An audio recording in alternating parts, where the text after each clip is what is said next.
તો અહીંયા કે છે વલ્લભ સંન્યાસ નિર્ણયમાં રીખું 1 મિનિટ સંન્યાસ નિર્ણયમાં કે જે દેહમાં વિષય વ્યાપેલા છે એના હૃદયમાં ક્યારેય હરિનો વાસ થતો નથી. બધાના ઘર ઠાકોરજી બિરાજે, બ્રહ્મસા બદલી, છતાંય કેમ સાનુભાવ નથી થતો? આપણે બધા જ વિષય આસક્ત છે. વિષય એટલે ખરાબ કામના એ જ નહીં, મારો દીકરો, હું, મારું, અહંતા, મમતા, આ બધું જ્યાં સુધી ના જાય ત્યાં સુધી હરિ આપણા હૃદયમાં ક્યારેય પ્રવેશતા નથી. આ સાંભળીએ ત્યારે બહુ આનંદ થાય કે હવે ધ્યાન રાખશો. પણ મારા વાલા, આ બધું તો વલ્લભની કૃપા હોય તો જ છૂટે જ. બાકી મારા ને તમારા બસમાં નથી કે આ બધું છૂટે. તો બધાય તરી જાય ને. જેને વિઠ્ઠલનાથ વિચારે રે એને પ્રગટ પદાર્થ ચારે. એવો માર્ગ શ્રી વલ્લભ વરનો રે જ્યાં પ્રવેશ નહીં વિધિહરનો. આ તો વલ્લભ જેનું વરણ કરે, કૃપા કરે, એને સાનુભાવ થાય. તો જેની આગળ શ્રી હરિ પરાત્પર પુરુષોત્તમ સ્વરૂપ શ્રી કૃષ્ણચંદ્ર સાક્ષાત પ્રત્યક્ષ લીલા કરે છે, રમણ કરે છે, તેઓમાં કામ સંભાવના કેવી? એનાથી અધિક નિર્લજ ભાવ અન્ય શું હોઈ શકે?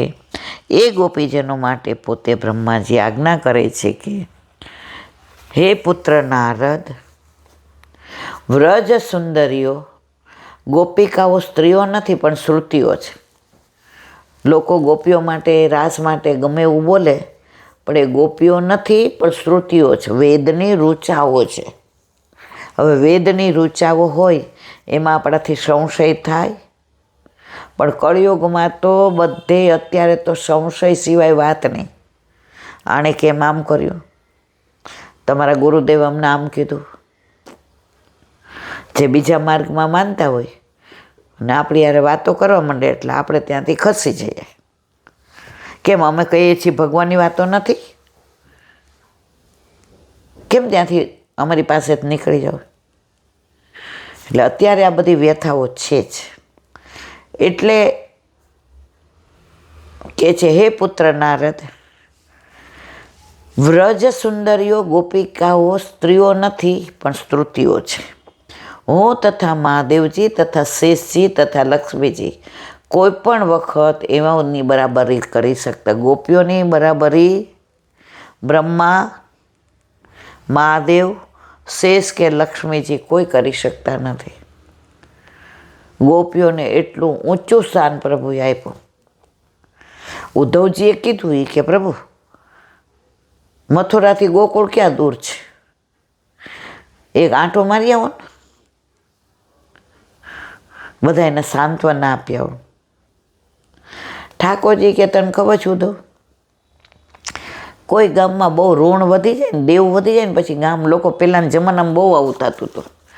અત્યારે કરતા હશે પણ અત્યારે આપણને ખબર નથી. બહુ દેવ વધી જાય ને એટલે ગામ છોડીને વયા જાય. પછી ગામમાં પગ ન મૂકી શકે કારણ કે માગવાવાળા હોય.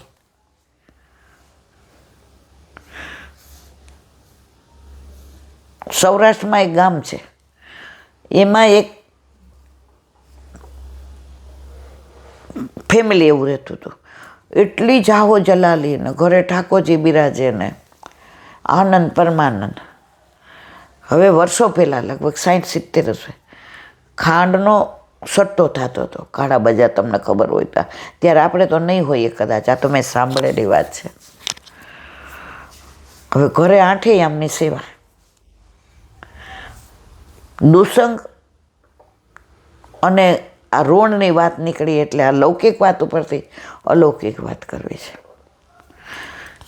તો ઓલા વેપારી હતા એટલે સાંજે ઘરમાં સત્સંગ થાય ને કાયમ એક વસ્તુ તો એના બા બાપુજી બોલે કે દુસંગથી દૂર રહેવું.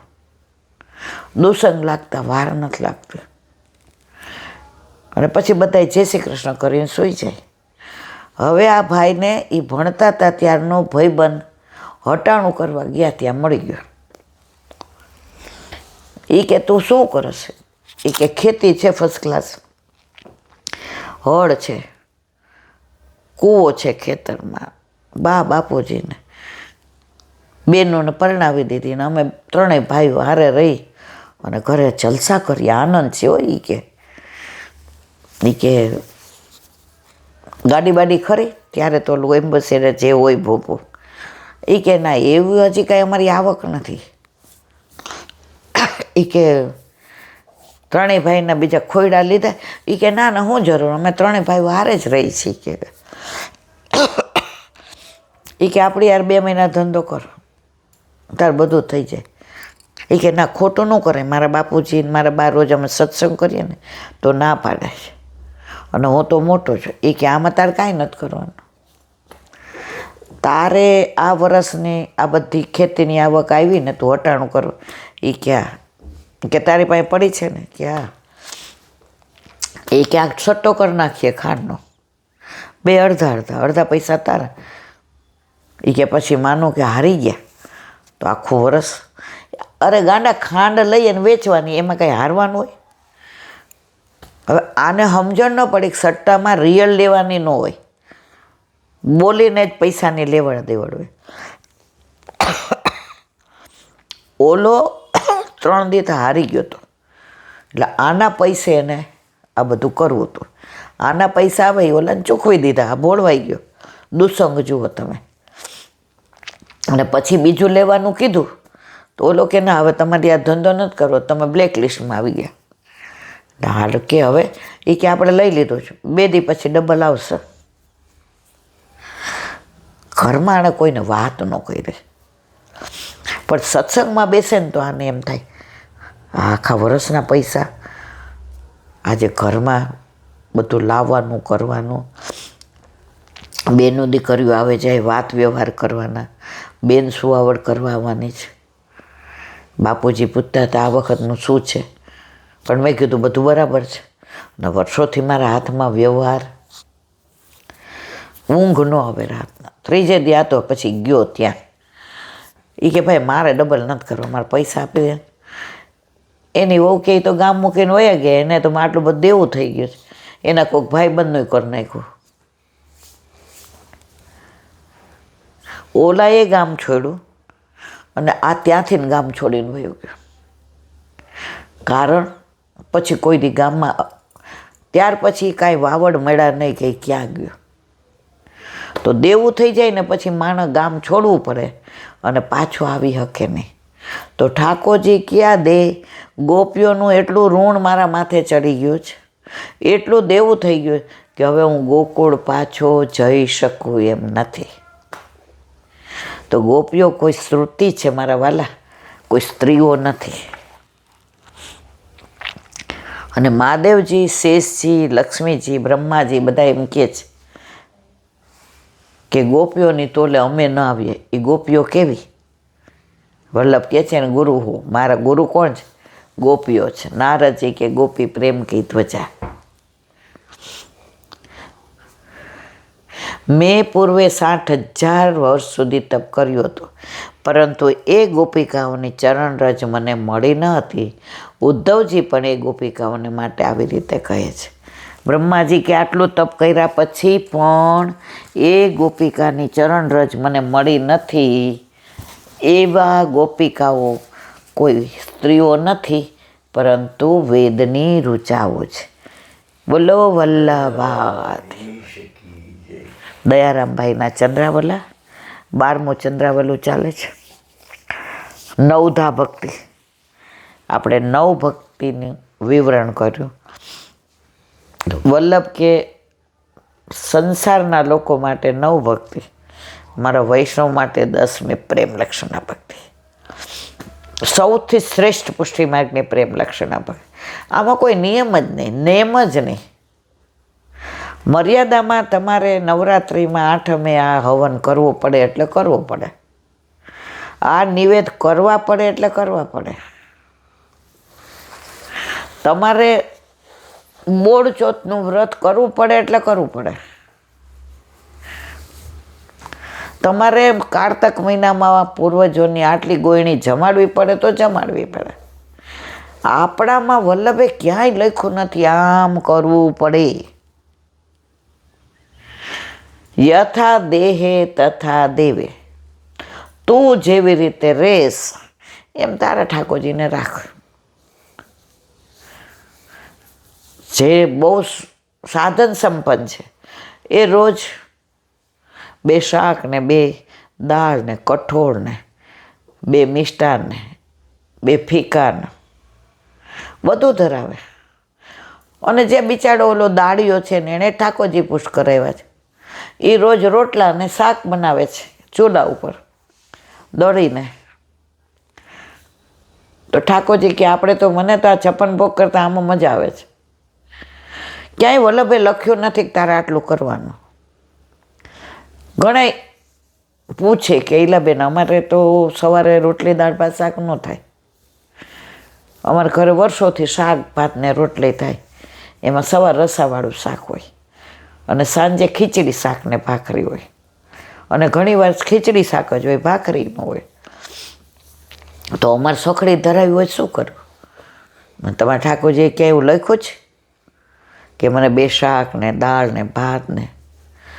મને કહેવાય બધા એવું કે સખડી તો ધરાવવી પડે ને દાળે ને. મેં તો એવું ન હોય મારા વાલા, જે તમે બનાવો છો એ ધરીને લ્યો. ગુરુદેવની આજ્ઞા લેવા ગયા, એ કે ગુરુદેવ હૈસા કે તમને તમારાથી થાય એટલું કરો. બહારનું એ કે છૂટી ગયું. હવે પ્રભુ કૃપા એવી થઈ કે દીકરાને સારામાં સારી જોબ મળી ગઈ અને સગાઈ કરી તો વોવે પ્યોર પુષ્ટિ માર્ગી આવી. હવે એ કે સખડી ધરાવી અને રોજ દાળે કરીએ છીએ. પણ શરૂઆતમાં 6 મહિના મારા પ્રભુએ રસાવાળું શાક ભાત ને રોટલી જ આરોગ્ય, છાશ દહીં હોય, પણ જેવી સ્થિતિ હોય એવું હોય ને.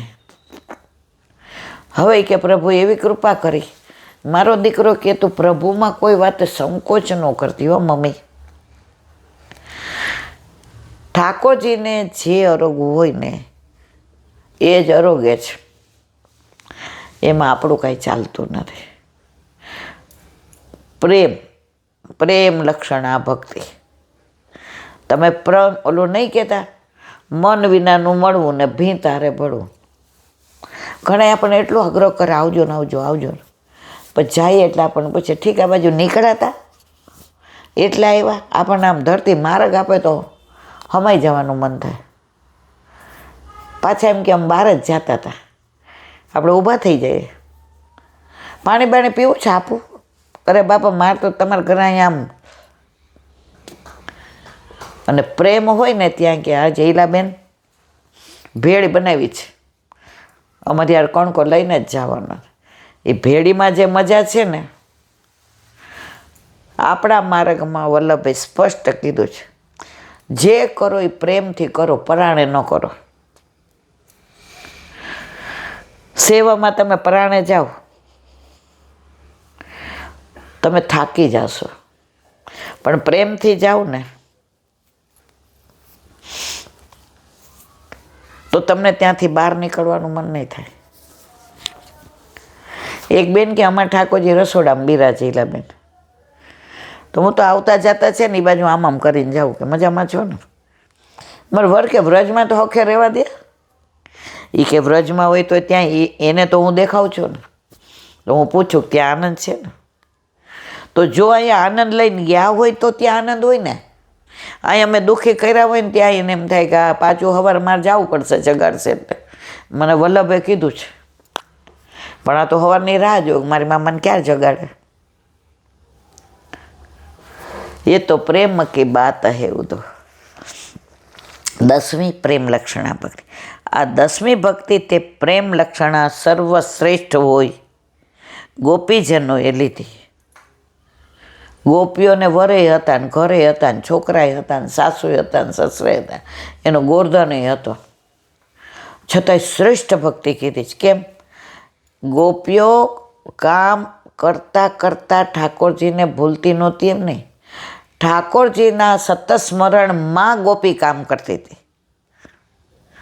આપણે તો કામ કરતાં કરતાં નથી યાદ આવતા, પણ અંદર સ્નાન કરાવતા હોય તો ચિત્ત બીજે રખડતું ને ભાટકતું હોય છે. આ બધાયની વાત છે, હું એમાં કાંઈ બાકાત નથી.